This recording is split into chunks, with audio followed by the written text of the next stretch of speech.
నమస్తే, welcome to మనం TV. నేను యాంకర్ సిరి. ప్రస్తుతం మనతో పాటు ఉన్నారు వెజిటేబుల్ స్పెషలిస్ట్, అలాగే sun spiritual society founder Vikramaditya garu. మాట్లాడదాం. గురుగారు నమస్కారం. సూర్యోస్మితల్లి. గురుగారు, మరొక సందేహం.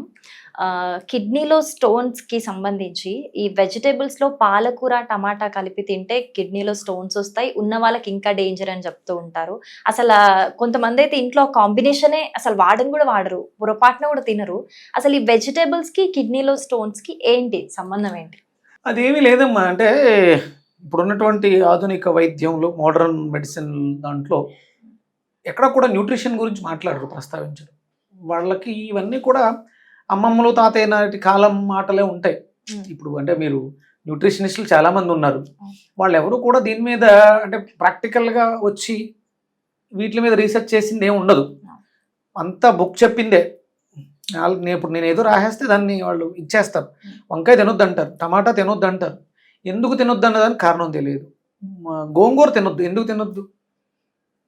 నిమ్మకాయ వాడొద్దు, ఎందుకు వాడొద్దు తెలీదు, అస్సలు తెలియదు. అటు కూడా అంటే పాలకూర ఉంది, టమాటా ఉంది, కలిపితే ఏమవుతుంది అంటే కొన్ని కాంబినేషన్స్ ఉన్నాయి, వాటిని అలా మార్చారు. పొట్లకాయ కోడిగుడ్డు అంటే నాన్ వెజ్ వెజ్ అసలు ఒరిజినల్గా కలపకూడదు. ఏంటి అంటే వెజిటేరియన్ ఆకుకూరలు ఉడకడానికి తీసుకునే సమయం, నాన్ వెజ్ ఉడకడానికి తీసుకునే సమయం రెండు ఒకటేనా? కాదు. అంటే ప్రతి పదార్థానికి డెన్సిటీ ఉంటుంది. తోటకూర ఉడకడానికి ఎక్కువ టైం తీసుకుంటుంది, పాలకూర తీసుకోదు, వెంటనే అయిపోతుంది. ఆ కాంబినేషన్, అప్పుడు ఆ కాంబినేషన్ కలపకూడదు. అంతే తప్ప మీరు అంటే పాలకూర టమాటా కిడ్నీలో స్టోన్కి రీజన్ అది కాదే, అసలు అది కాదు. ఇవి రెండు ఎక్కడేస్తారు మీరు? పాలకూర టమాటా పప్పులో వేస్తారు. ప్రమాదం పప్పు వల్ల వచ్చింది. మీరు ఈ రెండు తీసుకెళ్లి టమాటాకి పాలకూరకి పెట్టారు. కర్రీ కూడా చేయొద్దు అంటారు మీరు. అంటే నేను చెప్పేది ఏంటంటే దీన్ని కర్రీ అదే అవగాహన లేని అంటే ఇప్పుడు నేను దీని మీద రీసెర్చ్లో ఉన్నాను 5 ఏళ్ళుగా.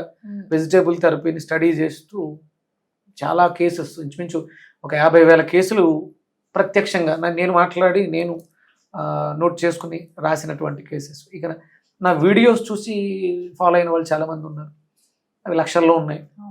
అంటే కాంబినేషన్ అమ్మ. ఒకటి, మీరు కిడ్నీలో స్టోన్ ఫామ్ అవ్వడానికి కిడ్నీ తన శక్తిని తను కోల్పోయి ఫిల్టరేషన్ చేయలేకపోతే ఆ వేస్ట్గా ఉన్నవన్నీ స్టోన్స్గా ఫామ్ అవుతాయి. లేదా మీ బాడీలో కాల్షియం చెడిపోయిన కాల్షియం స్టోన్గా.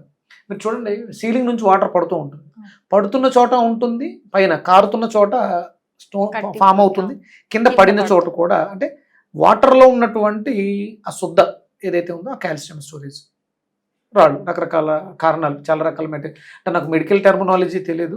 ఇప్పుడు నేను university of applied Vedic sciences అమెరికాలో ఉంది, దాంట్లో వేదం మీద రీసెర్చ్ చేస్తూ ఈ వెజిటబుల్ థెరపీకి ఒక అథెంటికేషన్ తీసుకురావాలి, అనాటమీ తెలియాలి. త్వరలో చాలా రకాల న్యాచురల్ మెడిసిన్స్తో రోగాలు నయించేయటం వల్ల నాకు అంటే కిడ్నీలో స్టోన్స్ తీసేయడం చాలా ఈజీ. కిడ్నీలో కానీ గాల్ బ్లాడర్లో కానీ స్టోన్ ఎందుకు ఫామ్ అయిందో రీజన్ తెలిస్తే తీసేయడం చాలా ఈజీ. ఎలా అయితే ఫామ్ చేసుకుందో ఆ ఆర్గాను అది తనకు తానే క్లీన్ చేసుకోగలదు, ఆర్గానే క్లీన్ చేసుకోగలదు. ఓవరాల్గా దీనికి రీజన్ ఏంటంటే మీ బాడీలో ఎసిడిక్ నేచర్ అధికంగా ఉండడం. మీరు హై కుక్డ్ ఫుడ్స్ తినటమే, టమాటా పాలకూర కాదు. కారణం అది కాదు, దాన్ని బాగా కుక్ చేశారు. అంటే పాలకూరని ఎక్కువగా కుక్ చేయకూడదు, దాన్ని ఏం చేయాలి, లైట్గా ఆవిరి పట్టాలి, లైట్గా ఉడకబెట్టడం లాంటిది, పారించడం అంటారు. లైట్గా వాటర్ వేసి కొంచెం కలర్ మారిన వెంటనే నీళ్లు తీసేసి లైట్గా తాలింపు వేసుకుని వేసేయాలి. దాన్ని మరి టమాటాతో వేసినప్పుడు ఏం చేస్తాం, ఎక్కువసేపు కూరగా ఉండదు. ఎక్కువసేపు ఎప్పుడైతే ఉడికిందో దానిలో ఉన్నటువంటి ఆల్కలైన్ ప్రాపర్టీస్ ఎసిడిక్ నేచర్గా మారిపోయింది, దానివల్ల వచ్చింది. అంతేగాని పాలకూర టమాటా కాంబినేషన్ వల్ల కాదు. నేను ప్రోస్ట్రేట్కి టమాటా విరివిగా వాడతాను, ఎక్కువ వాడతాను. అసలు టమాటాయే ప్రమాదం అయితే ప్రోస్ట్రేట్ క్యూర్కి టమాటాయే వాడతాం. అదే కదా. అంటే వాటి మీద కొన్ని కాంబినేషన్స్ ఎవరో చెప్పిన వాటిని కొన్ని తీసేసి మనుషులు మారినప్పుడు పదాలు అర్థాలు మారిపోయి ఇలా పరిస్థితులు మారిపోతూ ఉంటాయి. చాలా బాగా వివరించారు. థ్యాంక్ యూ గురుగారు. సూర్యస్మితల్లి.